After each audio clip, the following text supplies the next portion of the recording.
ప్రపంచ వివాహ పరిచయ వేదిక #1 మ్యాట్రిమోనీ యాప్ 3 Knots తో లాగిన్ అవ్వండి. మీకు సరైన జీవిత భాగస్వామిని మీరే ఎన్నుకోండి.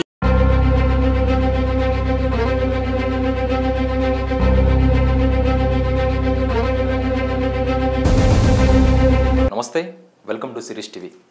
అలుపెరగని శ్రామికుడు, నిరంతరం ప్రజాసేవకై ప్రజా సంక్షేమానికై తన జీవితాన్ని అంకితం చేసిన గొప్ప నాయకుడు తనెవరో కాదు, మన గుమ్మడి నరసయ్య గారు. ఇల్లందు కాన్స్టిట్యున్సీ నుంచి 1983లో సిపిఐ పార్టీ నుంచి మొదటిసారిగా తను ఎమ్మెల్యే గెలిచారు. దాని తర్వాత వరుసగా ఒకసారి కాదు, 2 సార్లు కాదు, 5 సార్లు తనే ఎమ్మెల్యేగా అక్కడ గెలుపొందారు. నిరంతరం ప్రజాసేవ, ప్రజా సంక్షేమం, ప్రజల అభివృద్ధి లక్ష్యాన్ని పెట్టుకుని ప్రజలోనే నిరంతరం నివసించేవారు. ఈరోజు మనం చూసుకుంటే ఒక ఎమ్మెల్యేగా గెలిచిన తర్వాత గన్మ్యాన్స్, ప్రోటోకాల్స్ ఇలా చాలా ఉంటాయి.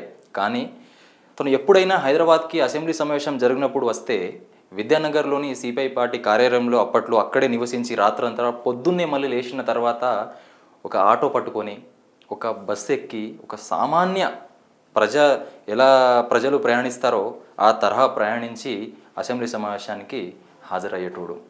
నిజంగా అలాంటి నాయకుడి గురించి మనం ఈరోజు మాట్లాడుకుంటే చాలా తక్కువ మందిని మనం చూస్తాం. ఎందుకంటే వాళ్ళ జీవితాన్ని అంకితం చేసి నిరంతరం ప్రజల శ్రేయస్సు కోసం పోరాడి ప్రజల అభివృద్ధి కోసం కొట్లాడే నాయకులు చాలా తక్కువ మంది ఉంటారు. తన ఆస్తులు మనం చూసుకుంటే ఈరోజు సరిగ్గా ఉండడానికి తనకు నివాసం కూడా లేదు. ఏదైతే తన పాత నివాసమే ఏదైతే ఇప్పుడు ఇల్లందులో ఉందో అదే నివాసంలో తను నివసిస్తున్నారు. ఒక కార్ లేదు. నేను ఆస్తులు సంపాదించుకోవాలి, ఒక కార్ కొనుక్కోవాలి, బ్యాంక్ బ్యాలెన్స్ పెట్టుకోవాలని ఏనాడు తను ఆలోచించలేదు. ఆ గొప్ప నాయకుడి ఆత్మకథ మూవీ అనేది ముందుకు వస్తుంది.